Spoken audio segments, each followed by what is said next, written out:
Hello everyone, welcome to a breakdown on EU. In this video, I'll be breaking down a trade signal that I gave you inside the group on Monday. I'll go over the thought process behind it, how I generated that trade, and exactly what was the reasoning behind my higher time frame directional buys. Moreover, I'll explain how I built a market context around that setup and how I combined all of these different key aspects and came up with that trade, right? I'll explain all of this, all of those key aspects inside this breakdown. So let's get started with the breakdown by first of all looking at the weekly time frame. On the weekly time frame, you can see that since September, price had this huge expansion leg lower. And with this expansion leg lower, what price did is price came down lower to the discount region of this whole dealing range. And within this whole dealing range, it came down and tested this mitigation block, right? And along with that, it also tested this refined weekly fair value gap, right? And on top of that, we also had an SMT divergence with GU. Let's see. You can see that we had this low both on EU and GU. And what EU did is that it came down lower, took out this low, made a lower low, whereas GU failed to take out this low and made a higher low, which means that we had a discrepancy between these two correlated assets. And this discrepancy suggests that we have non-symmetry. And you know that when we have a non-symmetry, it means that the market makers are actively participating and we can expect an expansion or a reversal from here. And since we are in the discount region of this whole dealing range, and we've also tested this discount key level, we can expect a reversal from here after this expansion occurred. Right here you can see that when we were inside the discount region and we tested this discount key level and had this SMT divergence, our job was to first of all determine where price might go next. And least uh, the least target that you could expect for price is a premium key level. And right here you can see that inside this premium region, the first key level that we've got is this weekly swing high, right? So when we were right here, our first point of target or point of interest was this swing high, right? This was the least we could have expected price to take out or reach to. And you can see that after all of these key supporting factors and these key supporting aspects, price reacted higher and pushed price right up until here. And after that, we had this small retracement rover again, and with that retracement, we tested this weekly fair value gap, and again we had another reaction higher up until here before taking out this high. Now this week we opened right here, and right around here my objective was for price to first of all take out this swing high and eventually this swing high, right? So my directional bias for this particular week was bullish, and I was expecting price to take out these swings high, and these swings highs were my drawn liquidity for price, right? So at this point my directional bias was bullish, right? I was expecting price to expand higher, or I was expecting for the weekly range expansion to occur to the upside, right?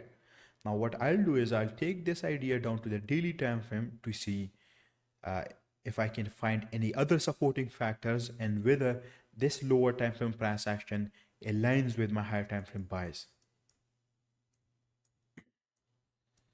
You can see that the weekly candle opened right here, right? And right here on Monday, I gave you the trade signal on Monday, which was right around here, right? I'm going to use this so it looks a bit clear here. On the daily time frame, you can see that we have the same narrative in market context. We had the SMT divergence with GU, and after that SMT divergence, price had this expansion higher, right? Now looking at this section right here, you can see that what price did is that it almost took out this swing high right? But before it took it out, we saw this retracement lower, right? And because of this retracement lower, we formed these equal highs around here, which led to even more liquidity being generated above this swing high and this swing high, right? And this retracement lower led to the generation of these equal highs, right? And this retracement ultimately resulted in equal highs being formed, right? Which made it an easy target for price to take out after this retracement ends. And with this retracement, you can see that we took out this swing low. And this tells us that we entered the kiss of death phase of this move, right? We had this last turtle swoop where price took out this swing low, and along with that, it tested this discount order block, right? So these were the two key supporting factors which led me to believe that price is now going to expand higher from here to first of all take out this swing high and eventually this swing high, right? This is the exact thought process that I outlined for you, right? And that I explained to you inside the weekly outlook, and you can see that price exactly did that, right? So you can see that on Monday price was positioned right here, and my expectation was that it would expand straight right away from this level, and it would target this drawn liquidity higher, right? And at this point, I had accurately determined both my directional bias and drawn liquidity from higher time frame perspective. And now the next step for me is to build a 4-hour market context and frame a trade idea on the lower time frame around that market context, right? So now let's go down to the 4-hour time frame and let's see how I built a market context around this trade. So this is my drawn liquidity. This is the swing low that we took out. This is the order block. And right around here, you can see that we tested the order block and then we expanded higher.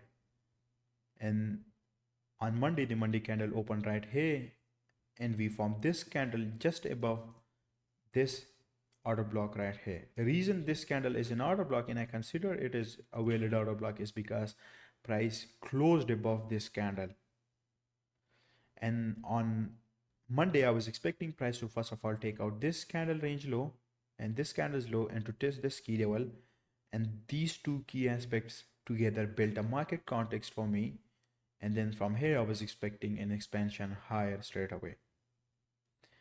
Right? I was also expecting price to take out this range low, this candle range low at a key time, which would increase my conviction in the trade idea even more. And you can see price exactly did that. It came down lower, took out this candle range low, tested the 4-hour order block, and it expanded higher. Right? Now let's go down to the 15-minute time frame here. Let's see what was my thought process. On the 15-minute time frame, you can see that we opened right here, and during the Asian session, we formed a ranging profile. We ranged and consolidated during the Asian session, which means that we formed an Asian range. And during the London Open kill zone, or the London Open session, I was expecting price to form a Judas swing or a manipulation profile lower below this candle range low to test this discount key level and then an expansion from here. And you can see that this manipulation profile happened during the 3 a.m. key macro, right? Which is a key time for manipulations to happen or for candle range lows to be purged or key levels to be tested, right? And all of that happened during this 3 a.m. key time, right? And right around here, I expected price to straight away expand from here with speed, right? When all of these key factors align with each other at a key time, you must expect price to expand straight away from here with speed and with explosive movement, right?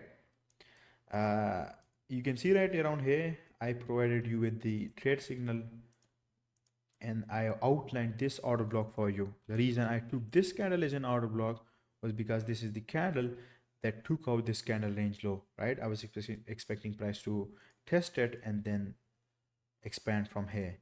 What instead price did is that it tested this candle or this key level right here, and then it expanded here, right? These consecutive four candles could also be considered an order block, right? Because by definition an order block is a candle or a consecutive group of candles which purges a candle range or purges a swing low or swing high or tests a key level. And you can see that these four consecutive down close candles exactly did that. It took out this candle range low, tested this key level. So these four candles as a whole could have been considered an order block, right?